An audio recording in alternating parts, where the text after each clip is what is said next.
The First World War and the GAA are two things that have rarely been linked throughout the years.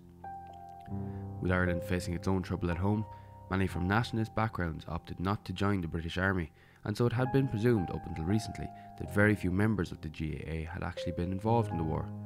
That was until historian Donal McAnallen came across an article remembering the footballer William Manning, a member of the Antrim team that made it to the 1911 and 1912 All-Ireland finals. Manning died 6 years later, in 1918, on the front line of the war in France.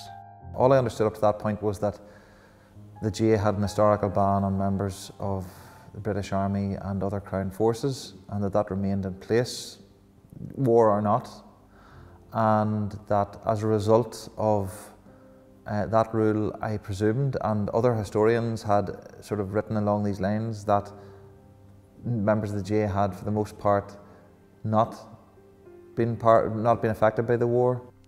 Not only were there GAA players involved, but some of the most notable players of the era ended up in the trenches. So research to date has uncovered at least 10 members who played in All-Ireland finals, who fought in the First World War, and they range way back from the 1890s up to 1930, believe it or not. And if you extrapolate from that, if you think about the number of members who played in Ireland finals or would play today vis-a-vis the rest of the membership, the chances are that suggests that they were far bigger than the 140 odd that we found. So the members we found of high level include William Manning, Antrim 1912 All-Ireland final, died in the Royal Dublin Fusiliers in 1918. Charlie Duggan of Kerry, who played in the All-Ireland final in 1903 and won a medal with Kerry and was wounded at the Battle of Mons in 1914. You have Thomas Bradley, who was actually from East Belfast and had never played Gaelic games before the war. And he fought at the Battle of Somme and he achieved, he won a medal for bravery and different things. And he was in the Royal Irish Fusiliers, and he came back, moved to Ballybay, County Monaghan, took up Gaelic football in his late 20s, won 3 Ulster Championships with Monaghan as their goalkeeper, and played in the All-Ireland final of 1930 at the age of 35.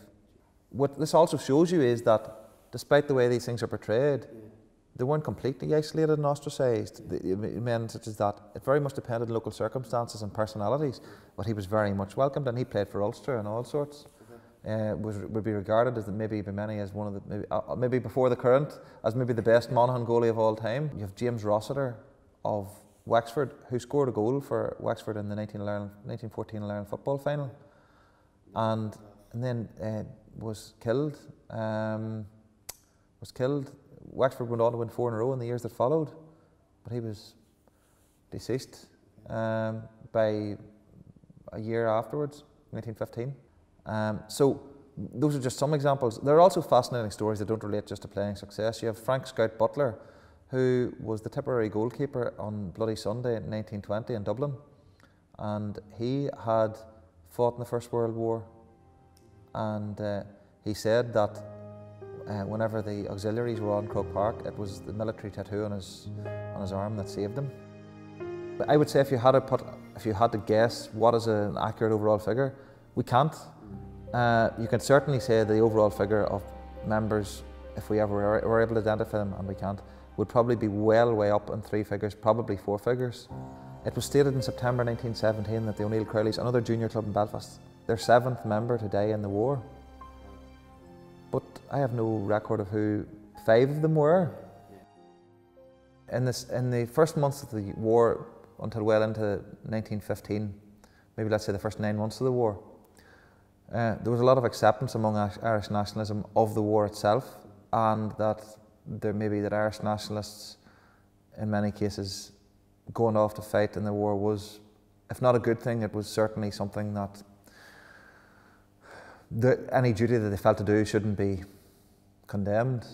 Attitudes towards the war sort of hardened within nationalism as the war on for a number of reasons. That included the fact that it was lasting longer than people had initially anticipated. It wasn't over by Christmas, nor even the Christmas after.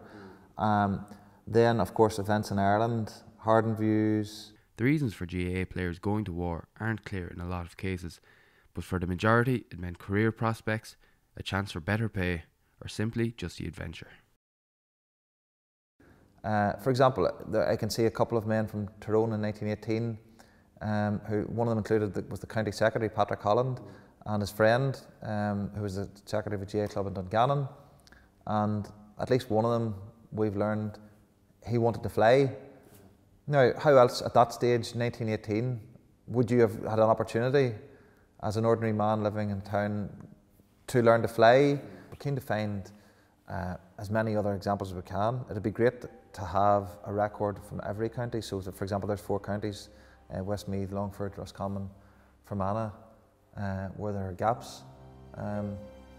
Not because it really matters that much, but it does prove that it was a nationwide thing, a phenomenon.